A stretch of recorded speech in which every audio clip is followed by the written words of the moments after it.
Today's conversation is all about power, purpose, and presence. Our guest is Dr. Sarah Glova, a dynamic researcher, TEDx speaker, tech founder, and confidence coach who's redefining how we think about leadership and communication. Her TEDx talk on achieving big goals with just one page has inspired over 200,000 viewers, and she's just getting started. From bold goal setting to next-gen tech trends, communication gems, and unapologetic girl power, Dr. Glova brings the wisdom and the fire. This episode is smart, sincere, and soul-stirring, because here on the BroCode platform, we don't just do interviews. We do differently. Tap in and enjoy the experience. Doc, it's hot. What's happening? How you feeling? It's a little hot. Yeah, it's just I've been in North Carolina for a while though. I'm used to it. Yeah, it's June, July, right? We're getting into those summer months here, and heat definitely comes with that. Outside of that, people know you as a researcher, a speaker, and a startup founder. Mm-hmm. But what is something that people don't know about you? Who is Dr. Sarah Glova when the lights go off? So who am I other than those things? I love that question. I think the biggest thing that, and it might surprise some people, is I'm such a homebody. I just want to be at home. I'm a sloth when I'm at home. Come on. I'm not kidding you. There are days, some of my favorite days, where it's late morning pajamas, reading a book, relaxing with my kids. Oh, it's just the best. I'm a bit of a sloth. Well, and that's okay. Being in that homebody space, what's a book that you're reading currently? And depending on how far you've gotten into it, what's something you've already taken away? So I just finished a book called The Rom-Commers, I think, and it is adorable. It's got one of those covers, I don't know the last time you were in a bookstore, but if you go over to the fiction section, there's a section of books that have almost like the cartoon characters. Really? And it's fiction, it's a lot of times romance, and in it, the author makes one of the characters have to defend the genre of romance novels, and it's awesome, because she kind of points out, people make fun of romance, but a lot of times are we just making fun of it because women like it? And people are calling it repetitive, but really, what's the last legal drama that you read, or the last murder mystery that you read that didn't have kind of that same, right? What zombie movie? What's the last TV show you watched? Right, that didn't follow. And so her defense of the rom-coms and the romance drama, it just made me so happy. It was great. I love that. I appreciate that tidbit. Let's start off light. We have this thing called fact check. And we did our research. And in that space, it said that your Instagram says that you're powered by coffee, books, and T-Swift. For those that have been under a rock, that's Taylor Swift. Talk to me about what's your go-to Taylor Swift anthem when stepping into the tough boardroom, or maybe even just going into a situation. And if you're really bold, sing it. Thank you for asking this question, because I love Taylor Swift, and I think people think of Taylor Swift as love songs. And that's some of them, but honestly, a lot of them are really powerful songs that they make you feel really strong. She has one called You're on Your Own, Kid, and it's a pretty autobiographical song. She's singing about her life and the things that she's gone through. But she has this part in it where she says, you're on your own, kid. You always have been. And it sounds like it would be sad, like someone telling you you're on your own. But it's more in this phrase of you're on your own, you've got this. That's also the song where she sings about friendship bracelets. So I don't know if you know this, but at every Taylor Swift show, you make the friendship bracelets, you bring the friendship bracelets, you trade them with others, and she says in that song, make the friendship bracelets, take the moment and taste it. You've got no reason to be afraid. You're on your own, kid. But you can face this. And that is my favorite song to listen to before something. You're on your own, kid, but you can face this. I see the excitement all over your face when you get into that T-Swift moment. So that is definitely a fact. I could dig it. Raleigh's been your base.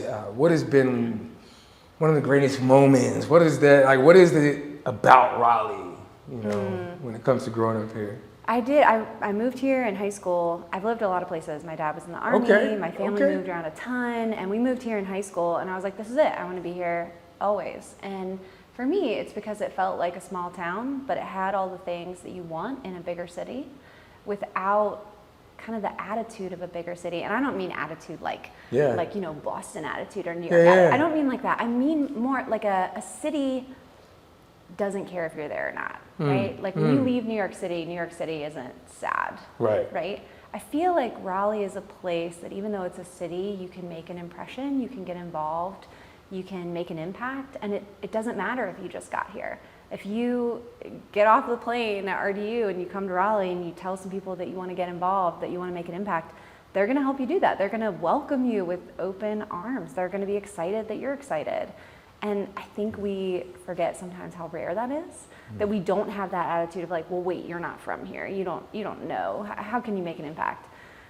It's one of my favorite things about this community, and it's something that just never ceases to amaze me. Yeah, I'm grandma's baby. So my grandfather lived to be 101. Old wisdom, yeah. He was, he was 60 when I was born. My grandmother would always live by, I've never met a stranger. So, when I hear you talking, I think of welcoming, right? Yeah.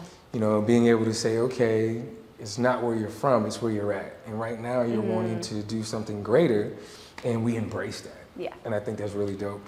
Great segue. Who helped shape Sarah Glova before she became Dr. Sarah Glova? You mentioned grandparents, so I can't not mention, I have the best grandmother in the entire world. She's amazing. She is a force at like maybe 5 feet tall. Yeah, right? Isn't that amazing? That's like grandma power. Like, she has more energy than I do. Yeah. I mean, whatever sloth at home thing I have, I did not get from her. She does not stop moving. She's always been somebody that believed in me, but not in a like, you can be on big stages kind of way. I mean, sure, she would have said that if I needed to hear it, but she believes that people should be happy and loved, despite or even in spite of whatever they got going on, work-wise, personal-wise. Like, she is not somebody who needs you to succeed for her to think that you're great. She's self-motivated, yeah, And absolutely, I think for me, because I'm so achievement-focused, just having somebody like her in my life who, like, she's excited to celebrate you. She'll go to the graduation, but she's also excited if that's not going on. That was a really big influence for me. And just all the women in my life. When growing up, I had 3 sisters. Any camera can press record, but only we create an experience. At BroCode TV Productions, we don't just tell stories, we build legacy. We bring excellence, strategy, and execution to every project. From powerful sit-down conversations to live events and cinematic visuals, we shine light where it matters most. From Raleigh to around the world, we create media that matters and content that resonates. You've got a story. We've got the team to bring it to life. Call 919-714-9905 or visit BroCodeTVProductions.com. BroCode TV Productions. We do differently. What's up, good people? Look, we putting out so much dope content here on the Bro Code Show. Hit that subscribe button. Matter of fact, hit that notification button too, so that way you can keep up with all of the awesome information that's going on here. It's your boy, Bro Troy. Back to the show. So 4 girls in one house. Okay, where did you fall in the line? I'm number 2 out of 4. So you were in the middle. How does it feel to be the middle child? J. Cole wrote a song about this. Like, talk to me about that. I think that I decided early on that I was going to be like the oldest. And okay, you took on the leadership role. My older sister and I mean, she's great and she's taught me a lot too, but we kind of shared that role, and I have the 2 younger sisters. And then wonderfully, my dad and my stepmom had 3 more kids. I get to shock people and tell them I'm one of 7. And I embrace that older sister role. Like, I love it so much. And it's not just because I love telling people what to do. I definitely did growing up. But it's more that I love seeing people develop. I love seeing potential realized. And my siblings are amazing. I mean, they are really incredible. And just to see all of us, we're all so unique. My dad likes to say, you could have 10 kids and they'd all be different. And we kind of tease him like, well, you tried because he has 7. but it's true. Like, we're all so different. And yet when you watch like how our lives have developed and what we do now, it's been the coolest thing to see. I really love being a part of that. Well, hold on now. I got to take a step back because there was 7 of y'all. I mean, it was just it was 4 girls and 3 boys. So where did you fall in line between all 7? No, it's 5 girls, 2 boys, if you can believe it. So in my younger siblings, so the 3, my dad and my stepmom have 3. a twin boy and girl, and then a boy. Wow. And so, yeah, it's 5 All in the same girls, household. So sometimes we'll all be together. There's an age gap, so we Yeah, didn't all right. like grow up Yeah, together, yeah. but there's It's just family. it's nothing but love. And they live locally, and so my kids get to hang out with them, and my younger siblings are still pretty young, and so they love that they're like aunts and uncles technically to my kids, even though they're like still kids themselves. It's great. It's just the best. That's amazing. Yeah, Yeah. family's everything. That's really Family is dope. everything. What is this voice, right? As when we think of your name, the work that you do, one of the many words that comes alive is this voice. I'm curious where this voice came from. Like how was it shaped? Who helped mold it? When did you figure out that, you know, it's almost like that lion cub that was roaring for the first time. Yeah. You know, talk to me about that. I have a vivid memory of this. I have a vivid memory of standing on a stage with a microphone in front of me. Really? I do, and I mentioned I was a nerd. I was the yearbook editor at my high school. Okay. And that's like, of course I was, right? Like that's super nerdy. And I remember big graduating class, over 500 kids. And Wow. during one of the graduation, I think it was one of the graduation practices, they had me come up and share an announcement about what the yearbook theme was gonna be and just like tell the seniors when they were getting their yearbooks and stuff. And I was terrified. I was a really shy kid. I struggled in high school. Really? But as soon as I got up there on that stage, I had kind of prepared like a joke, and it was so easy. To me, it was a lot easier than walking through the hallways trying to make small talk, feeling like the nerdy kid. I mean, just right away, and I can picture being up there in front of all those people and being just so surprised that I wasn't terrified. I was standing up there like shocked at how, and I had been really nervous walking up there, shaking. But as soon as I got up there and started talking to people, I was like, this is easy. Like I know the information I'm telling them. I can do this. And it was after that that I started to realize like I might be a shy person. I have trouble talking to people, but I think sharing information is something I can do. And so when I went into grad school, I pursued a teaching assistantship. I wanted to be a TA. Yeah. And it was because I wanted the chance to do that. I was still kind of very shy and scared of people, but I was like, teaching feels like something I could do with that same skill set. And it just took off from there.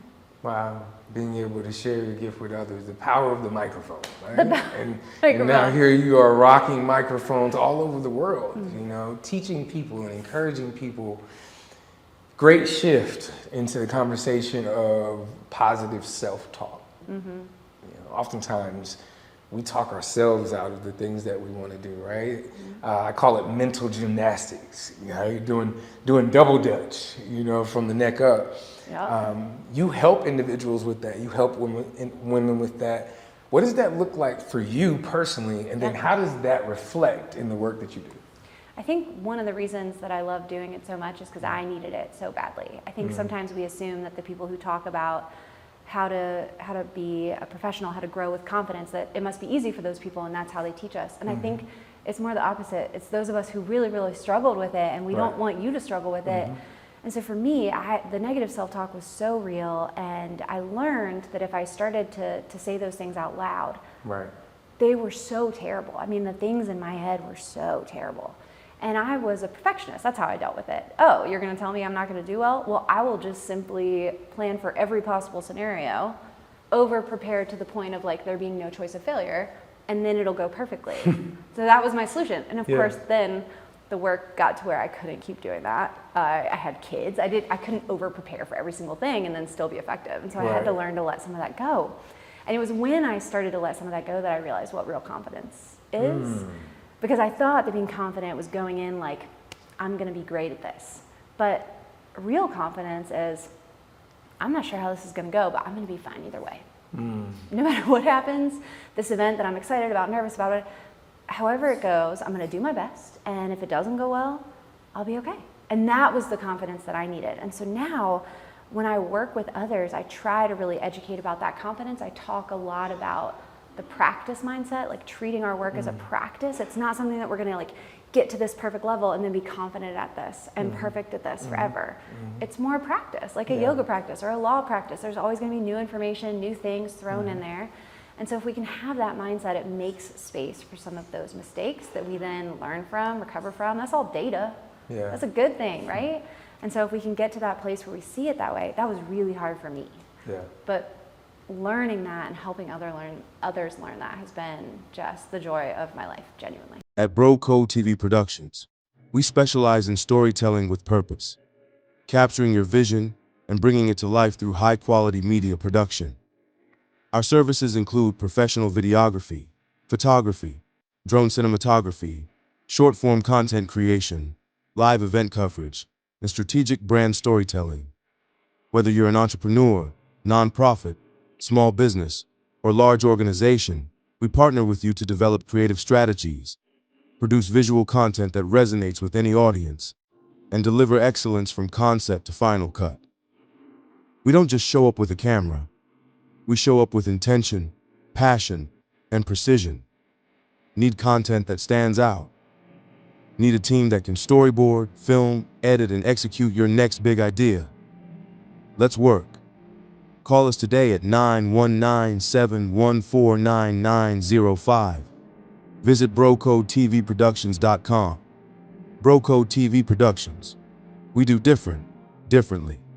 What's up, good people? Look, we putting out so much dope content here on the Bro Code Show. Hit that subscribe button. Matter of fact, hit that notification button too, so that way you can keep up with all of the awesome information that's going on here.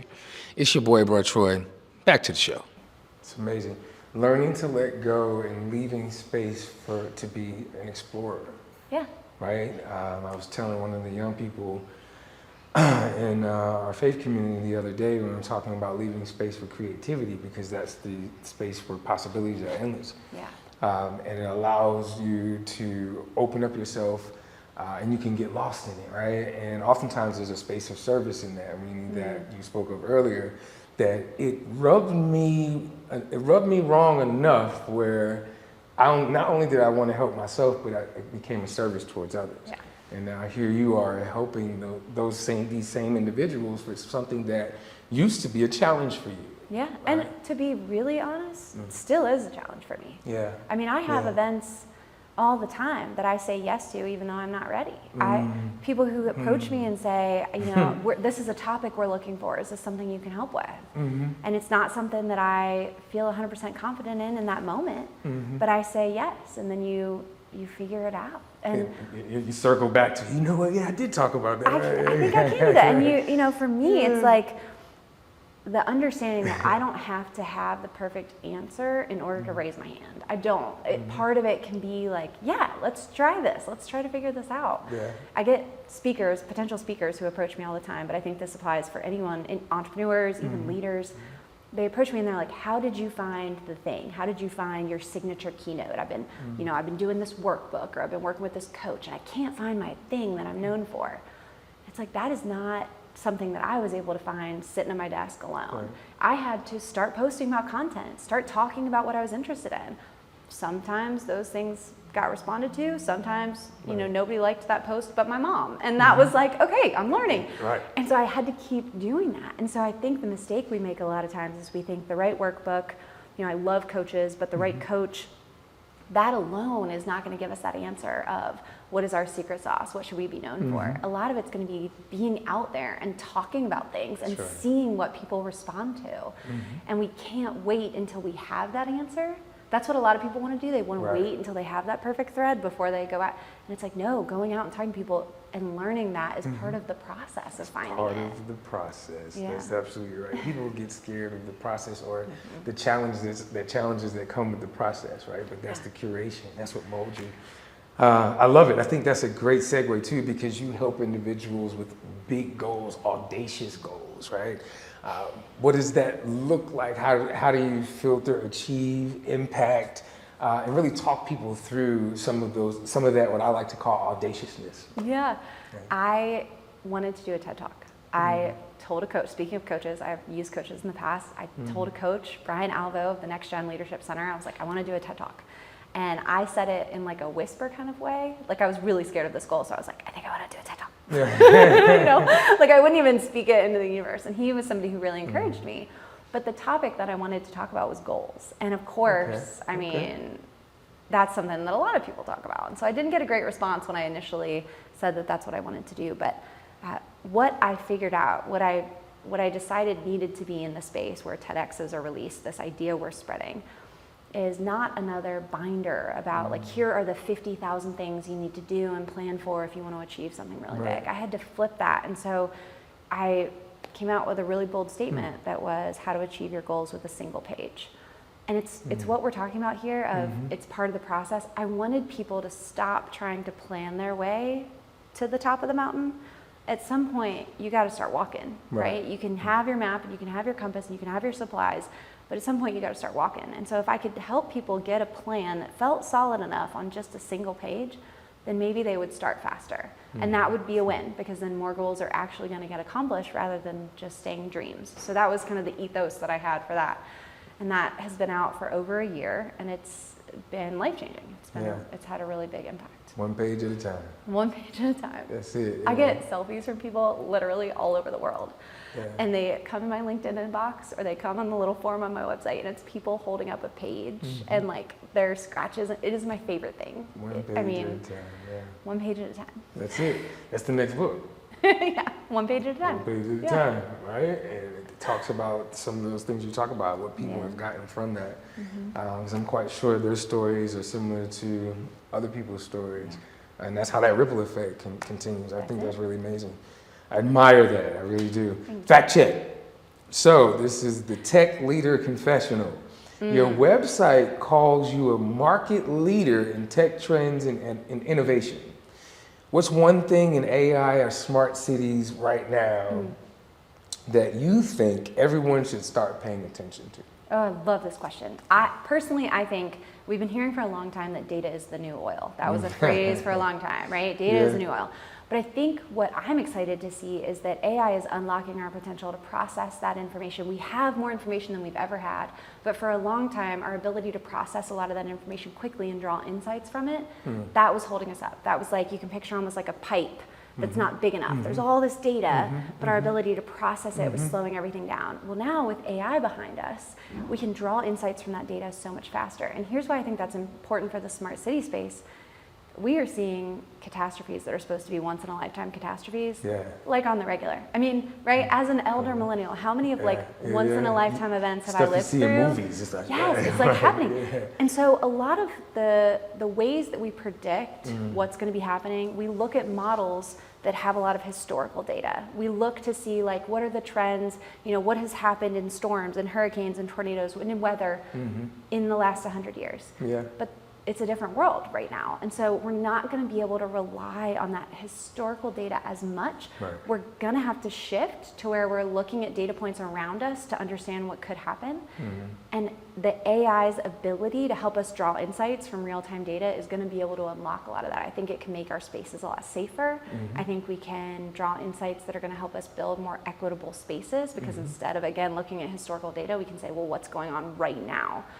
And to me, I think the most exciting thing is to focus on where those additional insights, those faster insights on real-time data, where can that solve big problems? That's going to be the most exciting space. In the right hands, it will definitely be a tool. It can be, that will be what will solve the bridge that from idea to creation will shrink. It shrinks because we're able to crunch and really reverse engineer.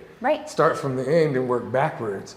You know, this is what we want to accomplish. Give us tools to do this. To do that. And it removes a lot. We don't think that we have a bias, and we so do. I've worked on so many smart city projects where good people who would say that they didn't have, you know, any bias about a situation, but you ask them to, you know, understand why a road is an issue, or, you know, what's going on in this traffic situation.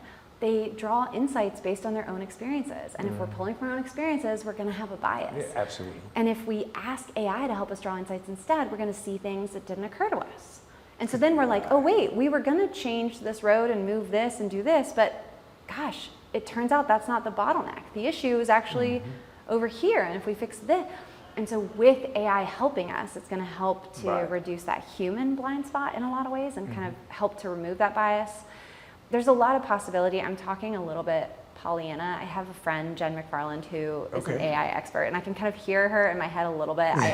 I'm staying on the very positive side of things right now, but that's a place where I get to live as a researcher, Right. is thinking about and interviewing people who are doing that kind of work. And so I'll say that I'm definitely excited about possibilities. Any camera can press record, but only we create an experience. At Broco TV Productions, we don't just tell stories, we build legacy. We bring excellence, strategy, and execution to every project.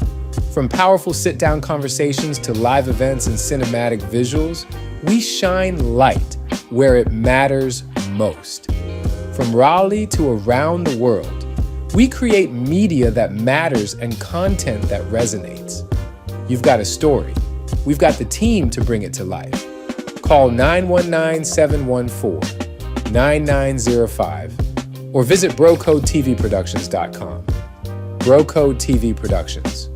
We do differently.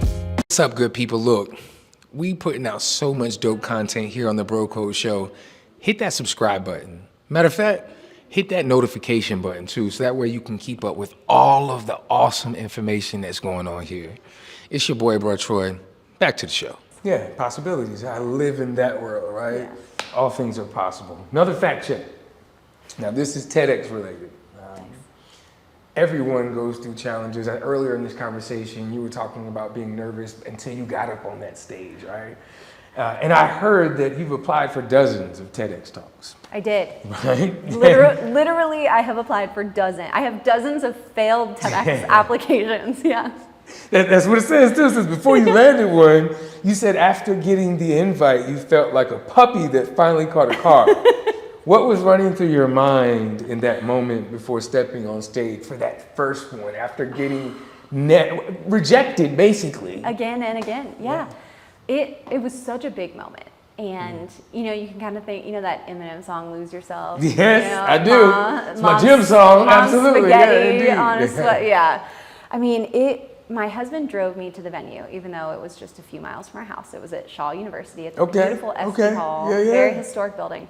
We live actually pretty close to there, so I could have drove, but I physically couldn't have drove. I was shaking. Right. At one point, I was like, "You're gonna have to pull over because I'm gonna get sick." I didn't get sick, but I mean, that's how nervous I was. And then we got there, and the event was the video production was done in a really professional way by the folks over at Walk West and Earfluence. And one of the things that they had were these really bright lights, which you want as a speaker because you're on that red dot, you want it to be lit. But because of how the venue, that historic venue with the beautiful tall ceilings, they had these lights on what I can only describe as like supernova. They were like as bright as lights could be. So it was like doing a TEDx with flashlights pointed at your eyeballs. Wow, not Yeah. at the eyeballs. Like directly. Scorching, almost like the rays from Superman. Into your eyeballs. And so there was if you think about like the scary drive over, the flashlights in your eyeballs, I mean, there was so much that had me nervous, that had me shaking. Also, even though I had family there, my oldest was in the audience, my husband was in the audience, I had a lot of friends in the audience. I can think of a couple of fellow speakers who showed up and saw me, a couple of fellow entrepreneurs. I couldn't see any of them. The flashlights were pointed at my eyeballs. It was nothing. That might have been a good thing. Maybe. Did it work for you? It was me and the lights. The one thing that I did ask, my stepdad was there, and I had him hold my phone so I could see the time. He like sat in the front row and held it like That was this your because timer? I needed to know what my timer was because I couldn't see anything else. I say all that because I have never been so scared in my life. And I also had wanted this for so long that it was like messing it up was not an option, which is Right. a very scary place to be. So luckily, I had practiced this TEDx within an inch of my life. I had given this TEDx to my kids' stuffed animals, to strangers at the gas station pump, like in hotel rooms. People in the hotel room next to me were listening to my TEDx because I'm saying it loud and proud, you know, in the hotel room. Like I could do the TEDx right now if you needed me to. Like blindfolded, I had right? it, right. Absolutely. Yeah. And thank goodness, because in that first minute, I don't remember. Like I got up there and I delivered it the way that I had practiced 100 million bajillion times. Yeah. And once I had gotten through that and the nerves calmed down, you know, you're up there for 13 minutes and some change was mine. And so I got back into my head and I was there and I was able to do it. But I got through that first minute of being really terrified just through that practice. And I'm really grateful for that.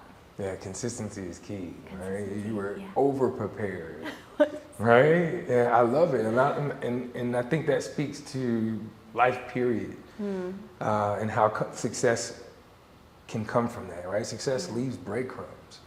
Yes. You know, so yeah, I love that. I like Thank you that for sharing. phrase, success breed, because I don't prepare for every talk that way. I don't need to. That would be a waste of effort. My family deserves my time, and preparing to that level. But success leaves breadcrumbs. I mean, I knew how nervous I would be. I knew what that moment was going to feel like.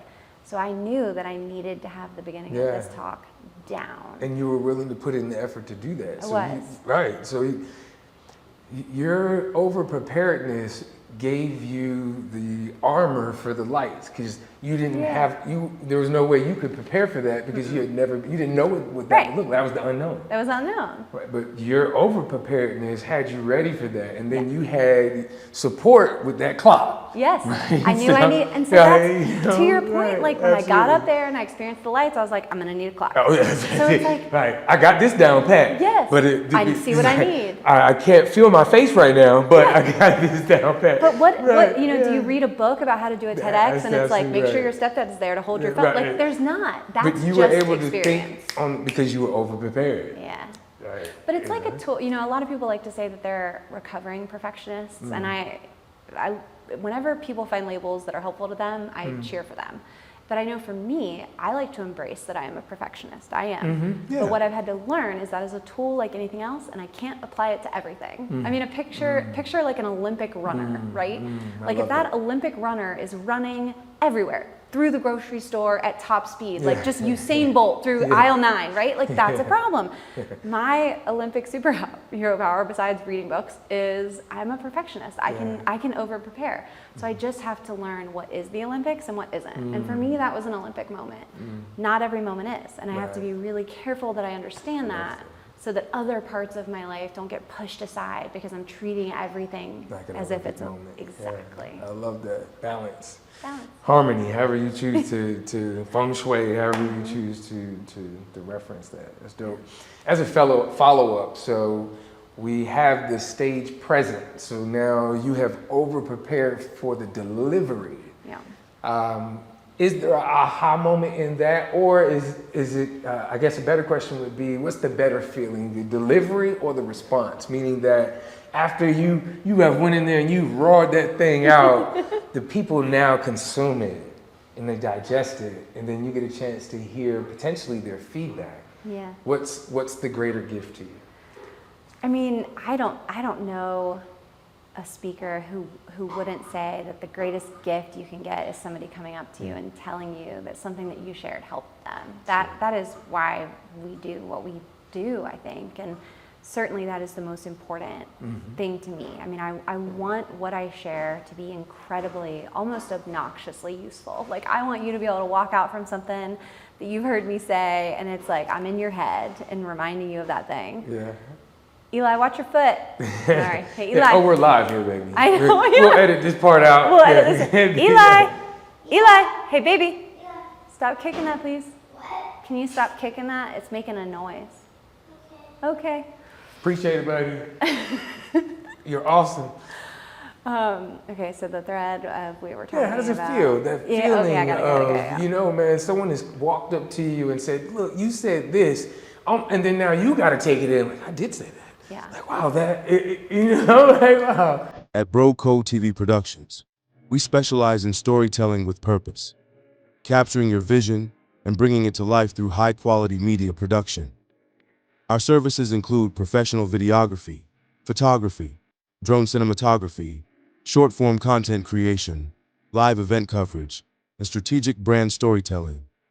Whether you're an entrepreneur, nonprofit, small business, or large organization, we partner with you to develop creative strategies, produce visual content that resonates with any audience, and deliver excellence from concept to final cut. We don't just show up with a camera. We show up with intention, passion, and precision. Need content that stands out? Need a team that can storyboard, film, edit, and execute your next big idea? Let's work. Call us today at 919-714-9905. Visit BroCodeTVProductions.com. BroCode TV Productions. We do differently. What's up, good people? Look, we putting out so much dope content here on the Bro Code Show. Hit that subscribe button. Matter of fact, hit that notification button too, so that way you can keep up with all of the awesome information that's going on here. It's your boy, Bro Troy. Back to the show. I think, especially for my students, I mean, I get students who come back and tell me about a class that we had together and something they remembered or something that helped them in a job. Yeah. There's just no greater gift. But you asked me personally, like, what do I like better? The aha moment before, like preparing for the talk, the moment being on stage, or the moment after. For me, I love the research side of it. Like, I love being the nerd in the library that's looking up a topic. You know, at this point, there is not an answer you can't find online, right? So people don't just need me for the information. They need me to shape the information in a way that's wrapped in storytelling and humor and examples that makes it really useful to them. And that is such a fun challenge. And I think that's a part I really enjoy. And when I'm on stage, I can tell when that is clicking with people. I mean, you see them start to do the nod or the best as they lift up their phone, right? And they start taking a picture of you. That's great. They take a picture of your slide. You got them. And so I love to see that. So I think for me, the thing that I wake up every morning and I'm like, I can't believe I get to do this, is not just the speaking. I love the microphone moments. And it's not just connecting with people afterward, although that's always super meaningful. But it's literally the work part of it, turning the potential insights into a talk, a workshop, a keynote that people are going to be able to take something away from. It's a fun art. I could really tell just by your countenance when it comes to research, and you use this word, so I say nerding out, right? And doing that means a lot to you. You find joy in that space, right? You can get lost in it. I can't believe it's my job. I remember I was in an event with one of my best friends, Caroline Griffin. She runs events for Fujifilm Diasen. So she's got this big job running these big events. Couldn't be more of an extrovert. I don't know why she adopted me as a friend. I'm so grateful she did. But we were at an event together at Wake Tech's campus, one of the beautiful, they have such beautiful, a campus space that's right, they have a cybersecurity lab. We were right there, beautiful state-of-the-art classroom. And I turned to her and I was like, doesn't this make you want to go back to school? And she was like, no. No. Like, I always want to go back to school. Like, I've never met a library I didn't like. So I can't believe that I get to spend time doing this work. It is so fun. Yeah. That's amazing. They say when you love what you do, right, it's not really work. I don't know how true that is, but it definitely is fulfilling. It's just so fulfilling. It's still work. Absolutely, right, exactly. But it's still fulfilling, absolutely. Great shift too, because just a moment ago we talked about harmony and balance. You used the phrase of realizing when and if this is an Olympic moment, right? Or is this a moment where I need to take a step back and be present? Right, in this space. When I think of those spaces, I think of mental health. So you do speak a lot about confidence and clarity, but what does that look like for you when it comes to a quiet space, when it comes to a feng shui moment, when it comes to finding harmony for Dr. Sarah Glova? What does that look like for you? I love talking about mental health, especially because for me, having the opportunity to work with a therapist has been, and I could say, life-saving. And I'm so lucky. I'm a mom to two amazing boys. And the journey to motherhood was really hard for me. And when my second son was born, we were in the middle of COVID. And so I didn't have access to a lot of support, a lot of community, which I really needed. And I started working with a therapist because of postpartum depression. And it was life-changing. And it's something I talk about a lot, probably too much. I mean, to my sisters, I'll be like, well, my therapist said, and they're like, oh goodness. Although I think they kind of love it because they're doing it with you. They're like, give us that free therapy. Like, but it's been really important to me. So for me, I think having a judgment-free space where I can be like, here's what I'm dealing with, and then having the opportunity to kind of reflect on that and learn some new tools. I love the phrase tools. It's like the way that I have coped with things since I was a little kid, those are tools. And sometimes those tools are appropriate and sometimes we have to learn new ones. And that's all therapy is making sure you have the tools to deal with day-to-day life and the challenges you've got in front of you in a way that to you feels peaceful and aligned with who you are. And what a gift. And so I love talking about mental health because there is a stigma. And so for anyone who has that, like, well, I'd love to go to therapy, but I don't know if I need it. I don't know if, is my trauma really capital T trauma? Like we have these trauma wars, like, is my trauma big enough? Do I deserve to go to therapy? Also, there's this real cost to it. Not everybody can access therapy. And so it's just so important for me to acknowledge how absolutely vital that was, and I continue to talk about it all the time, pretty openly. I think I've embarrassed people before at events. I'll be like, my therapist told me one time, they're like, oh, are you allowed to say that? And I don't know if you are, but I am. Right. I'm gonna keep talking about it. Right, absolutely, man. And thank you for sharing that. Whether it's professional help, I always encourage individuals to find a listening ear that's non-judgmental, that you could share. I encourage professional help. Why? Because that's why they went to schools. Yeah. And what does it look like to eventually get to a place where it becomes common? I was speaking with someone in another episode, hey, when I'm not feeling well, I go to the doctor. Right.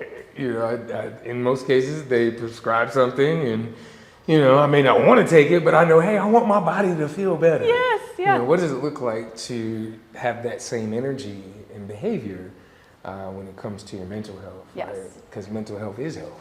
It's very weird already that we have like a different doctor for an eye doctor, different insurance for like dental. It's like, is this not part of my body? Yeah, it was all created. I know, and so I try to say the same thing. Like, I don't know why we talk about mental health as if it's a different kind, but it is just as important. And as a researcher, I mean, I have seen so many interesting studies about women who don't feel like they can use their voice, who have had to bottle up a lot of their needs, who have experienced trauma. They have higher reported rates of autoimmune disease. Like, there are real physical health tolls to mental health issues not being addressed. And we can see that so clearly in the research now that it's almost silly that we don't talk about them in the same way. But that is something I'll continue to talk about because I don't want anyone... No one I ever talk to is ever going to make the mistake that I don't think that that's an important part of our health. That's something that I talk about a lot because I think that it was such an important intervention for me, and if I can help even just one person consider it, that's a win. Yeah, well, we thank you for continuing to be a champion, right? Because that definitely is important. Want to dig a little deeper, right? I've once heard that the enemy's greatest tool is doubt. Because with it, it can pry and get you to believe, right? And once that belief system, I believe that once that belief system is affected, and I believe I can't do something, in most cases, your behavior follows that. Yeah. So how do you protect your peace when and if doubt does creep in, potentially imposter syndrome, whatever the case may be? Yeah. How do you protect your peace? Any camera can press record, but only we create an experience. At Broco TV Productions, we don't just tell stories, we build legacy. We bring excellence, strategy, and execution to every project. From powerful sit-down conversations to live events and cinematic visuals, we shine light where it matters most.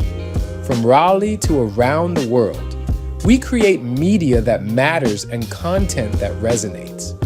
You've got a story. We've got the team to bring it to life.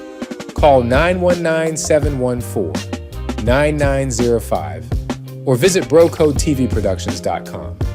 Brocode TV Productions. We do differently. What's up, good people? Look, we putting out so much dope content here on the Bro Code Show. Hit that subscribe button. Matter of fact, hit that notification button too, so that way you can keep up with all of the awesome information that's going on here. It's your boy, Bro Troy. Back to the show. I used to have a very, what I would say, a defensive way, so defense, offense, I'm gonna use a sports metaphor, a more like a defense kind of way, which is I would like really try to take care of myself, make sure that I had those times at home to recharge my introvert battery. I have a more offensive, like going on offense, attack mode way of dealing with it now. And that is whenever I have a doubt thought, and it's usually an internal thought I have about myself, usually it's unkind. So it might be something like, really, you're gonna go do this video interview with this Target dress? Like that the thing I do now is I end a phrase like that with, well, that thought is a win for the patriarchy. Yeah. Which is, let me break that down because that's a lot. But if I have the thought of like, oh gosh, like I'm getting older, I need to put some makeup on, it's like, well, that thought's a win for the patriarchy. Because the patriarchy would love for me to focus more on whether or not I've got laugh lines on my face and ignore like the research, the work that I love. Or if I'm like, gosh, my clothes, I'm not like a very fashionable person. Do I really feel ready to go to this big event? It's like, well, that thought's a win for the patriarchy because now I feel like I have to buy certain things in order to be in the space. Having that, like going on the offensive and like thinking about it that way has been really big for me because it helps me to recognize that there are systems that benefit from me having that doubt. Like there are real systems that would benefit from me not showing up, Right.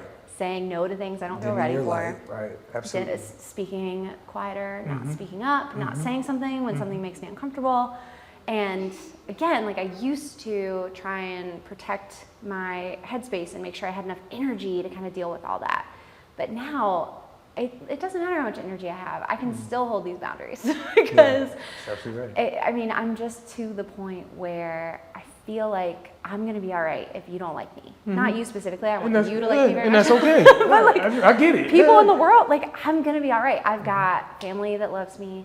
I've got some really cool people that I work for, and I've done some work that I'm really proud of. And so I don't have to kind of tiptoe and hope that everything I say is going to be liked by everyone. I mean, I've talked about how much I love Taylor Swift. Do you know how many people hate Taylor Swift? Like she's the nicest. She goes visits kids in hospitals and like sings these amazing songs. It's fine with me if you don't like her music, but like to like hate her. Right. So if Taylor Swift can't be universally liked, like what chance do I have? So I'm just gonna say what I think and do the work that I want to do, and it'll resonate with some people and it won't with others. That's but it. having any doubt, man, that is a win for the patriarchy. I love it. I love it. You're absolutely right. Do you, right? Be who you were created to be, and being authentically you will always win.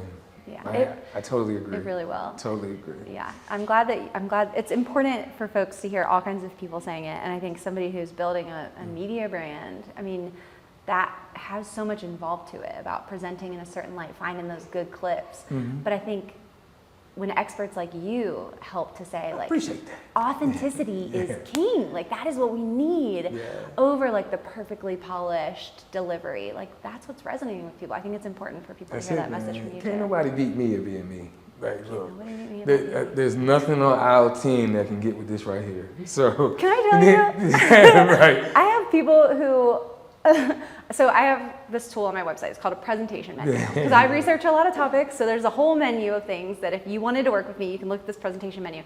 And I have given that to other speakers and been like, look, you can put your name at the top of it. Like, and they are so cautious. They're like, well, I don't want to steal your idea. And it's like, all due respect, like you can't. Right. If you presented the same I got the topic, sauce. Right, yeah, it's not exactly. even I got like- the sauce. It's not even that I think I'm like so great. It's more that I think they're great. Like you, if you present, I have a topic on confidence. If you did the same topic, even with my slides, you would bring different stories. You would bring a different energy. Right. Like That's absolutely right. you can't compete with me if I want you to win too. And if I understand that like what makes me special is me, not the slides that I build or things like that. So I'm very like open with sharing my content with other speakers, not because I don't believe in it, but just because I believe in it so much that I think you need me to deliver it in the way that I would, but I'd also love to see you deliver it. Right. So I would learn something from you too. And you know who you are. That's ultimately amazing. It makes it easy to share when you know who you are. It does. Yeah, I love it. What is next? Secret projects, another book, Oh, a goodness. course, maybe a T Swift inspired playlist. I don't know. What's next? And then also, how can people connect with you? Yeah. So what's next for me? Definitely working on the book. So Okay, I have not talked about that. Okay. It is not. Right here on the Bro Code Show.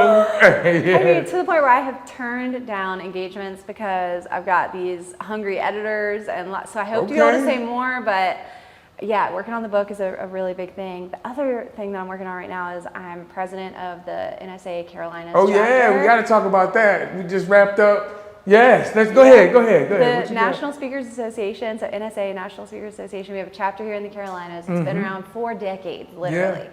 And so it is so humbling to step into a role that leaders in the speaking industry have stepped into for decades, but I also feel this responsibility. The industry has changed a lot since this chapter was founded, and the kinds of people who we see on stages now, that has also changed in a really big way. Yeah. And I want to embrace that while also honoring this amazing chapter history that we have. And so that delicate balance of doing both, honoring the foundations that have supported us and recognizing real opportunities to be more, and I would even say like radically inclusive as we think about what speaker and thought leader businesses can be and what they do for the world.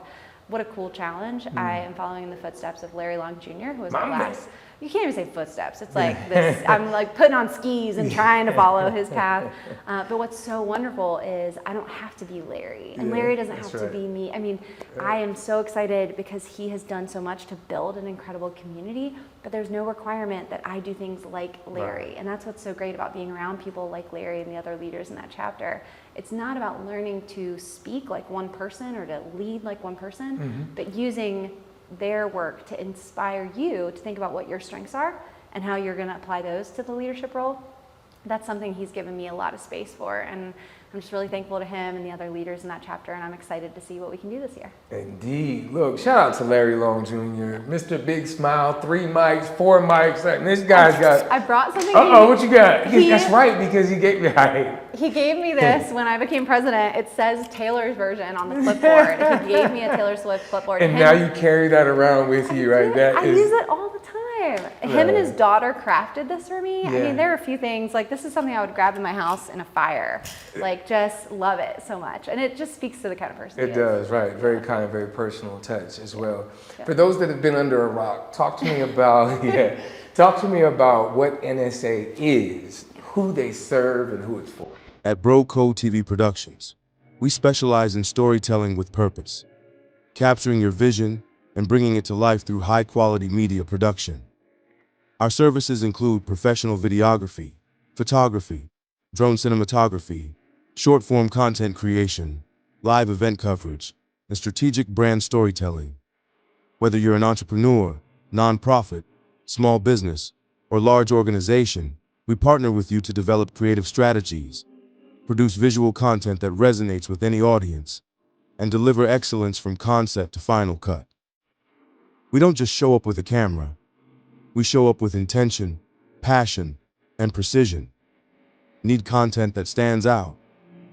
Need a team that can storyboard, film, edit, and execute your next big idea?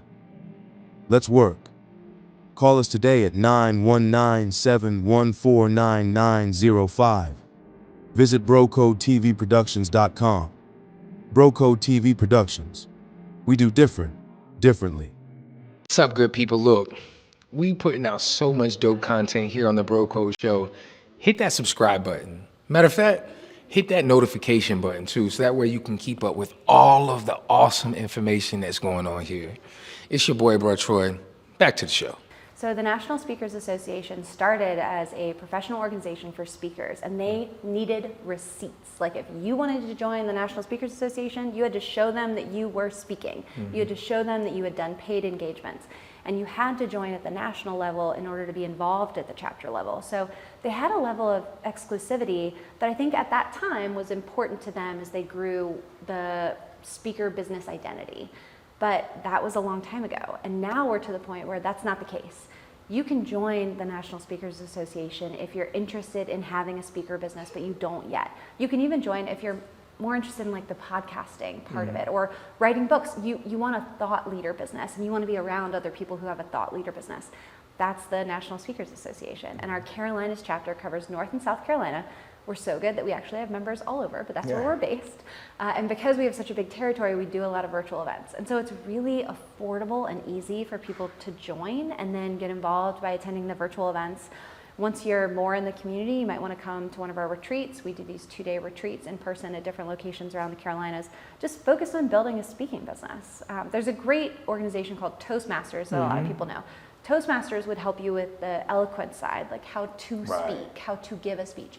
Whereas the National Speakers Association is focused on the business side. What does it look like to have a business that is built on your thought leadership? What are the business models for that? What are people doing for that? And so for me as an entrepreneur, it's been so inspiring to learn and grow with the people in that organization. We have to talk about Bro Code and NSA coming together for a past event. We really do just have to talk happened, about it. right? It was Because so it was great. a 2-day event that was lively. Tell the people a little bit more about that, who was involved, and what went down in that space. So every year we have an annual banquet, and Bro Code joined us, not Yes. just for one of the days, but for 2 of the days. So with us that Friday, helping to celebrate, that was our big awards banquet. We did the board installation, so the new board was honored. We were inducted as the new board. And then we heard a really inspiring story. So one of our, Dr. Susie, who is an amazing speaker, she won our storytelling contest this year. She shared her story. We had community leaders come and speak. But that was like a celebratory event. I brought my husband. It was a date night. Yeah. So fun. The next day, Saturday, was we got to work. And this is so NSA Carolinas. Like, we had the party on Friday. Saturday, we went to work. We had Frank Kitchen, who's a certified speaking professional, CSP. He came in and did a huge workshop for us, not just talking about his what he does normally, but also like behind the scenes of his speaking business. It was so good. So we heard from that. We had a lot of opportunity to just come together as a chapter and learn from each other, a lot of table talk kind of thing. And yeah, Bro Code was there for all of it. You were filming it, you were getting testimonials. It was just an amazing, I'm so glad that you were there to help capture. And I will say, I think that you do a brilliant job of just capturing like the true essence of something. So not anybody can go with a camera, like I can go and take some bad pictures of an event, right? But what was so special about what you did is you really captured like how the community comes together and how even people who are new, it's their first event, are just welcomed in. I mean, that was really clear from what you captured.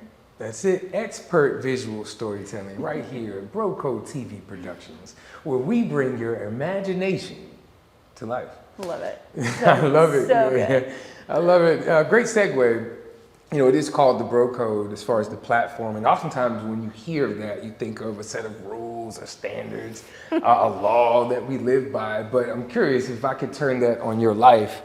What is the code or set of standards that you live by? Maybe the rules that you treat yourself as well as others. Yeah, I have a really, really strict one, and it served me really well. I am not an always or never person. And to me, that means there is no rule that I'm going to say should always apply or never apply. There has to be room for understanding somebody else's experience, what might or might not work for somebody else, and what their values are, what their goals are. I might be the expert in something, but I still can't tell somebody that they should always do this or never do this. And that drives my content creation in a really big way. The talks that I give, the social media content that I post, you're not going to see me telling people like, you need to go do this or you should never do this. That's not how I operate, because I've seen as a university instructor, I've seen as a parent, I've seen as a sibling, like there's just not one universal way that something has to be done. And when we try to force that, then people who don't fit with that are going to really struggle. And we're going to miss out on their potential because they think they can't do something because we've tried to force them to do it in a certain way rather than allowing them to use their strengths or their experiences. So not being an always or never person is really important to me, and it continues to impact, you know, as I get onto bigger stages and I have the opportunity to work with bigger brands. That rule for me keeps me humble, and it reminds me it doesn't matter. I could be on the biggest stage in the world. There is still going to be an opportunity for me to learn from somebody, and for me to remember that everything I share isn't going to be universally applied to everyone's life. And so I have to make space for people to adapt it and make it their own. I love it, being a forever learner. I love that. Yeah, I think that kind of correlates to when you were talking about just living in a world of possibilities, right? Like, okay, wow, you know, and not being fearful to say, I never thought about that. I don't know. I don't know. It's one of my favorite phrases. Yeah, I don't know. I never That's thought about it like interesting. that, Yeah. you know, and being okay with that. Like, Very okay with that. Not being fearful of having that behavior and living in the space of possibilities. I love it. Continue to do what you're doing. Continue to be amazing. Continue to shed love and light on the world. I have to ask this question. I'd be remiss. I have a 16-year-old daughter. What words of wisdom would you leave to young people, especially young females that are living in a space of maybe doubt, pity, maybe even I don't know if I'm worthy, where and really finding a way to champion their voice. Any camera can press record, but only we create an experience.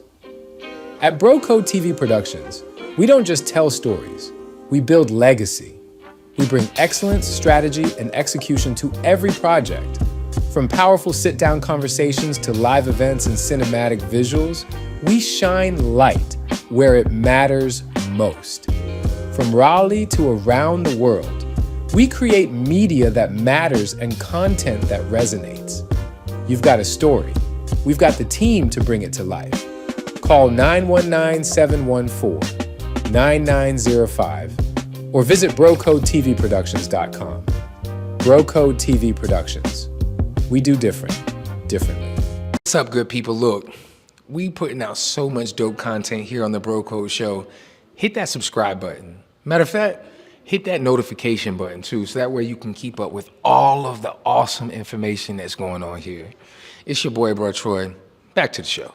Yeah, that's so important. And I think I love speaking to any group, but if I could choose, it would be young women. And I think that's because there's so much potential there. And at the same time, there are a lot of systems that are built to profit off of young women not believing in themselves. I mean, it's not just that, you know, we don't want those voices to be loud. We literally make more money when they aren't loud sometimes, when they believe that they need to go buy a product or that they need to go do this thing or get this degree before they're allowed, before they have permission.